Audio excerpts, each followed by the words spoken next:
నమస్కారాలండి. ఈరోజు నెల్లూరులో వైకుంఠపురం ఏరియాలో ఒక స్లమ్ ఏరియాని నేను, అటు మేయర్ గారు మరియు ప్రజాప్రతినిధులు, అధికారులు విజిట్ చేయడం జరిగింది. ఎందుకంటే ఒక 1 వీక్ బ్యాక్ ఈ ఏరియాకి వచ్చినప్పుడు వాటర్ ఏదైతే ఉందో ఆ యొక్క ఎన్టీఆర్ సుజలని ఇనాగ్రేషన్ చేయడానికి వచ్చినప్పుడు ఇక్కడ లోకల్ నాయకులు, సార్ వర్షం వస్తే మొత్తం నీళ్ళలో ఉంటున్నాం, ఇళ్ళు సగం మునిగిపోతున్నాయి, వాటికి మార్గం చూపించమని అడగటం. అయితే ఆ రోజు రాత్రి దాదాపు 9 అయింది. నేను వాళ్ళకి చెప్పాను మరొక రోజు డే టైం వస్తానని. ఆ ఉద్దేశంతో ఈరోజు మేయర్ గారిని అధికారులు తీసుకొని ఇక్కడ రావటం చూశాను. సో ఒక 22 ఇళ్ళు దాదాపు వర్షాలు వస్తే నీళ్ళలో ఉంటున్నాయి. అయితే ఇప్పుడు అధికారులు చెప్పాను, అసలు ఆ ఇళ్ల పట్టాలు, వాళ్ళకి ఇచ్చిన పట్టాలు కావచ్చు, ప్రొఫెషనల్ సర్టిఫికేట్ కావచ్చు, ఏదైనా కానీ ఏ క్లాసిఫికేషన్ ఉన్నాయో వెరిఫై చేయమన్నారు రెవెన్యూ రికార్డ్స్. ఎందుకంటే రాష్ట్రంలో ఉన్న అనేకమైన ఇలాంటి స్లమ్స్ని అప్గ్రేడ్ చేయాలని ముఖ్యమంత్రి గారు ఆదేశించడం. నిన్న ఉదయమే విశాఖపట్నంలో లక్ష్మీపురం అనే ఒక స్లమ్ 177 మంది ఉన్నారు. ఒక్కొక్కరుండే ఇంటి ఏరియా ఎంత అంటే 6 చదరపు అడుగులు లేదా 5 చదరపు అడుగులు, దాదాపు 50 ఏళ్ళ నుంచి ఉన్నారు. 177 మందికి అక్కడ పీపీపీ మోడల్లో ఆ ఏరియా మొత్తాన్ని డెవలప్ చేసి వాళ్ళకి 25 అంతస్తుల 30 అంతస్తుల కట్టి ప్రతి ఒక్కరికి ఒక మంచి హౌస్ ఇచ్చే విధంగా నిర్ణయించాము. దానికి యాక్చువల్గా ఎమ్మెల్యేలు, అక్కడ ఉన్న ప్రజాప్రతినిధులు, అక్కడ ఎవరైతే నివసిస్తున్నారో వాళ్ళందరూ కూడా ఏకగ్రీవంగా యాక్సెప్ట్ చేశారు పీపీపీ మోడల్లో చేసేదానికి. అదేవిధంగా ఎక్కడైతే చేయటానికి వీలుంటుందో అవన్నీ ఈరోజు రాష్ట్రంలో ఉన్న అన్ని ప్లేసుల్లో స్లమ్స్ని రెనోవేట్ చేయడానికి ప్రయత్నిస్తున్నాం. ఆ నేపథ్యంలో ఇప్పుడు వచ్చి చూశాను, 22 హౌసెస్ భాస్కర్ గారు ఇక్కడ లోకల్ వ్యక్తి వారు ఇవ్వటం జరిగింది. అధికారులు ఇమీడియట్గా ప్రస్తుతం ఉన్న పట్టాలు ఏదైతే ఉన్నాయో వాటిని స్టడీ చేసి అవి ఏ క్లాసిఫికేషన్ కింద ఇచ్చారు అనే స్టడీ చేయమన్నాను. అది స్టడీ చేసిన తర్వాత ఒక వారంలో లోకల్గా ఉండే నాయకులతో అందరితో డిస్కస్ చేసి దాని మీద ముందుకు తీసుకుపోవడం జరుగుతుంది. Thank you. ఈరోజు నెల్లూరు నగర నియోజకవర్గం నుంచి ప్రాతినిధ్యం వహిస్తున్నటువంటి గౌరవ రాష్ట్ర పురపాలక పట్టణాభివృద్ధి శాఖ మంత్రులు డాక్టర్ పొంగూరు నారాయణ సార్ గారు నెల్లూరు నగరంలో కడు నిరుపేదలు, గిరిజనులు నివసించేటటువంటి వైకుంఠపురం ప్రాంతాన్ని సందర్శించి వారికి ఏం చేస్తే వారి జీవన ప్రమాణాలు మెరుగుపడతాయనే దాని మీద గత వారం ఎన్టీఆర్ సుజల ప్రారంభోత్సవానికి వచ్చినప్పుడు చెప్పిన మాట మేరకు ఈరోజు వచ్చి పరిశీలించడం జరిగింది. దానికి ఎలా చేయాలా, ఏమి చేయాలని అటు అన్ని శాఖల అధికారులు, రెవెన్యూ, హౌసింగ్, మున్సిపల్ అధికారులు అందరితో మాట్లాడడం జరిగింది. దాని మీద త్వరలోనే ఒక మంచి నిర్ణయం కూడా వెలువడుతుందని ఆశిస్తున్నాం. ఇకపోతే ఈరోజు నెల్లూరు నగర వైఎస్ఆర్ కాంగ్రెస్ పార్టీ ఇన్ఛార్జ్ శాసన మండలి సభ్యులు చంద్రశేఖర్ రెడ్డి గారు పాత్రికేయుల సమావేశం ఏర్పాటు చేసి నారాయణ సార్ గురించి మాట్లాడడం జరిగింది. పాపం చంద్రశేఖర్ రెడ్డి గారు మరి ఏం విన్నాడో, ఎవరేం చెప్పారో, ఏం మాట్లాడుతున్నాడో తెలిసినట్లే. అయ్యా చంద్రశేఖర్ రెడ్డి గారు, మీరు గనక వినకపోతే పూర్తిగా మరొకసారి వినండి నారాయణ సార్ గారు ఏం మాట్లాడాడో. లేదంటే మీకు ఎవరైతే పంపించారో వారిని అడిగి తెలుసుకోండి, లేదా మమ్మల్ని అడిగితే మేము చెప్తాం. నారాయణ సార్ గారు చాలా స్పష్టంగా చెప్పారు, ఏదైతే 2019-24 మధ్య గత ప్రభుత్వంలో అక్రమంగా, అన్యాయంగా, దుర్మార్గంగా తెలుగుదేశం పార్టీ నాయకుల మీద అక్రమ కేసులు బనాయించి రౌడీ షీట్లు ఓపెన్ చేశారు.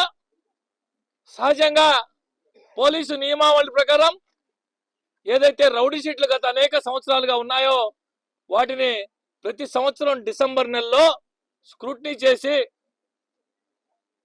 ఏదైతే ఆ రౌడీ షీట్ తొలగించేదానికి అవకాశం ఉందో వాటన్నింటినీ తొలగించడం జరుగుతుంది. అది దృష్టిలో పెట్టుకొని నారాయణ సార్ చాలా స్పష్టంగా, ఇదేమో సీక్రెట్ గాను 4 కోట్ల మధ్య చెప్పింది కాదు. దాదాపు 3,000 మంది నారాయణ సార్ కుటుంబ సభ్యులు ఉన్న దాంట్లో స్పష్టంగా చెప్పారు. ఎవరి మీదైనా గత ప్రభుత్వంలో అక్రమంగా, అన్యాయంగా, దుర్మార్గంగా కేసులు పెట్టి రౌడీ షీట్లు పెట్టి ఉంటే నా దృష్టికి తీసుకురండి. స్థానికంగా ఉన్న మీ మన తెలుగుదేశం పార్టీ నాయకత్వం ద్వారా కావచ్చు, లేదంటే నారాయణ సార్ గారి కార్యాలయంలో పనిచేసే సిబ్బంది దృష్టికైనా తీసుకొస్తే నేను పరిశీలించి ఎస్పీ గారికి పంపించి, ఎస్పీ గారి ద్వారా కూడా వెరిఫై చేయించి అవి నిజంగా దొంగ కేసులు అయి ఉంటే, తప్పుడు కేసులు అయి ఉంటే, దుర్మార్గంగా రౌడీ షీట్లు ఓపెన్ చేసి ఉంటే, కేవలం తెలుగుదేశం పార్టీలో తిరుగుతున్నారనే ఒకే ఒక కారణంతో వారి మీద అక్రమ కేసులు బనాయించి రౌడీ షీట్లు గాని పెట్టి ఉంటే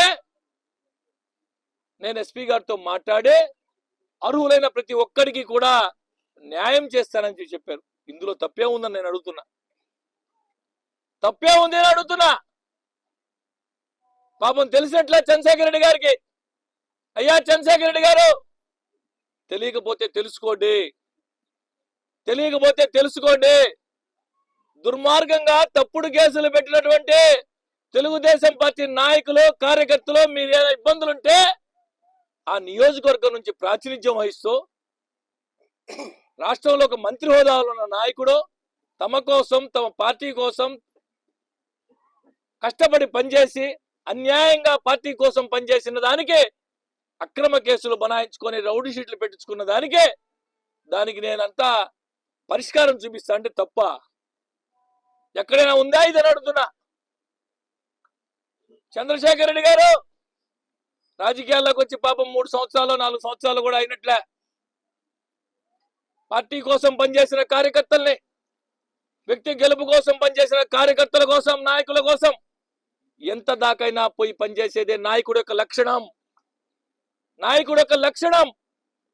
తమ కోసం పనిచేసిన కార్యకర్తలు, నాయకుల కష్ట సుఖాలు తెలుసుకొని, అడిగి మరీ తెలుసుకొని వారి కష్ట సుఖాలు తీర్చేదే మా నారాయణ సార్ నైజం అని చెప్పి ఈ సందర్భంగా చంద్రశేఖర్ రెడ్డి గారికి తెలియజేస్తున్నా. ఇకపోతే ఏదేదో మాట్లాడారు, స్మార్ట్ షీట్ గురించి కూడా మాట్లాడారు. ఏ వ్యాపారాలైనా సరే కొత్తగా వ్యాపారాలు ప్రారంభించినప్పుడు పూర్తి స్థాయిలో ఆ వ్యాపారాలు కొనసాగేదానికి కొంత సమయం పడుతుంది. పాపం చంద్రశేఖర్ రెడ్డి గారు కూడా ఒక వ్యాపార సంస్థ స్థాపించాడు, కృష్ణ చైతన్య విద్యా సంస్థలు. కాలేజీ పెట్టిన రోజే నీ కాడ ఇంతమంది స్టూడెంట్స్ లేరు సార్, కాలేజీ స్టార్టింగ్ రోజే మీ కాడ ఇంతమంది విద్యార్థులు లేరు. దేనికైనా కొంత సమయం పడుతుంది. 120 మంది ఎవరైతే అక్కడ షాపులు పెట్టుకున్నారో 120 మంది పొదుపు మహిళలకి నారాయణ సార్ వ్యక్తిగతంగా తన కుటుంబ సంపాదన నుంచే ఏ నాయకుడు చేయని విధంగా 120 మందికి ఒక్కొక్కరికి ₹1,00,000 సొంత డబ్బులు ఇచ్చాడు నారాయణ సార్. ఒక్కొక్కరికి ₹1,00,000. తెలియకపోతే పోయి తెలుసుకో, అడుగు, నీ మనుషులను పంపించి కనుక్కో. నువ్వు ఎప్పుడైనా చేసావా ఈ విధంగా అని అడుగుతున్నా. ఒక్కొక్క షాపు పెట్టుకున్న వారికి ప్రభుత్వం నుంచి వచ్చే ప్రోత్సాహకాలు కాకుండా ప్రభుత్వం వైపు నుంచి అన్ని రకాల రావాల్సిన సదుపాయాలని కల్పిస్తూ, ఇవి కాకుండా నారాయణ సార్ సొంత నిధులు, వారి కుటుంబం కష్టపడి సంపాదించిన ఆస్తిలో ప్రతి ఒక్కరికి ₹1,00,000 లెక్కన 120 మందికి ఇచ్చాడు నారాయణ సార్. సహజంగా పోలీసు నియమావళి ప్రకారం ఏదైతే రౌడీ షీట్లు గత అనేక సంవత్సరాలుగా ఉన్నాయో వాటిని ప్రతి సంవత్సరం డిసెంబర్ నెలలో స్క్రూటినీ చేసి ఏదైతే ఆ రౌడీ షీట్ తొలగించేదానికి అవకాశం ఉందో వాటన్నిటిని తొలగించడం జరుగుతుంది. అది దృష్టిలో పెట్టుకొని నారాయణ సార్ చాలా స్పష్టంగా, ఇదేమో సీక్రెట్ గాను 4 కోట్ల మధ్య చెప్పింది కాదు. దాదాపు 3,000 మంది నారాయణ సార్ కుటుంబ సభ్యులు ఉన్న దాంట్లో స్పష్టంగా చెప్పారు, ఎవరి మీదైనా గత ప్రభుత్వంలో అక్రమంగా, అన్యాయంగా, దుర్మార్గంగా కేసులు పెట్టి రౌడీ షీట్లు పెట్టి ఉంటే నా దృష్టికి తీసుకురండి. స్థానికంగా ఉన్న మీ మన తెలుగుదేశం పార్టీ నాయకత్వం ద్వారా కావచ్చు, లేదంటే నారాయణ సార్ గారి కార్యాలయంలో పనిచేసే సిబ్బంది దృష్టికైనా తీసుకొస్తే నేను పరిశీలించి ఎస్పీ గారికి పంపించి ఎస్పీ గారి ద్వారా కూడా వెరిఫై చేయించి అవి నిజంగా దొంగ కేసులు అయి ఉంటే, తప్పుడు కేసులు అయి ఉంటే, దుర్మార్గంగా రౌడీ షీట్లు ఓపెన్ చేసి ఉంటే, కేవలం తెలుగుదేశం పార్టీలో తిరుగుతున్నారనే ఒకే ఒక కారణంతో వారి మీద అక్రమ కేసులు బనాయించి రౌడీ షీట్లు కానీ పెట్టి ఉంటే నేను ఎస్పీ గారితో మాట్లాడి అర్హులైన ప్రతి ఒక్కడికి కూడా న్యాయం చేస్తానని చెప్పారు. ఇందులో తప్పే ఉందని నేను అడుగుతున్నా, తప్పే ఉంది అని అడుగుతున్నా. పాపం తెలిసినట్లా చంద్రశేఖర్ రెడ్డి గారికి, అయ్యా చంద్రశేఖర్ రెడ్డి గారు, తెలియకపోతే తెలుసుకోండి.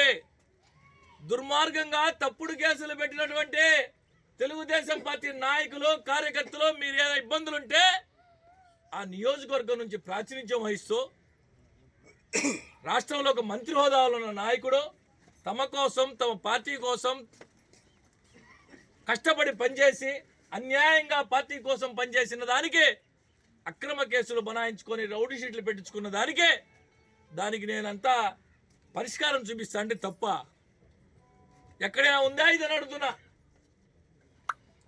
చంద్రశేఖర్ రెడ్డి గారు రాజకీయాల్లోకి వచ్చి పాపం 3 సంవత్సరాలు 4 సంవత్సరాలు కూడా అయినట్లే.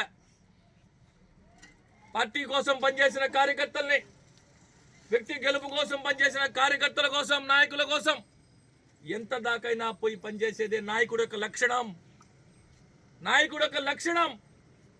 తమ కోసం పనిచేసిన కార్యకర్తలు, నాయకుల కష్ట సుఖాలు తెలుసుకొని, అడిగి మరీ తెలుసుకొని వారి కష్ట సుఖాలు తీర్చేదే మా నారాయణ సార్ నైజం అని చెప్పి ఈ సందర్భంగా చంద్రశేఖర్ రెడ్డి గారికి తెలియజేస్తున్నా.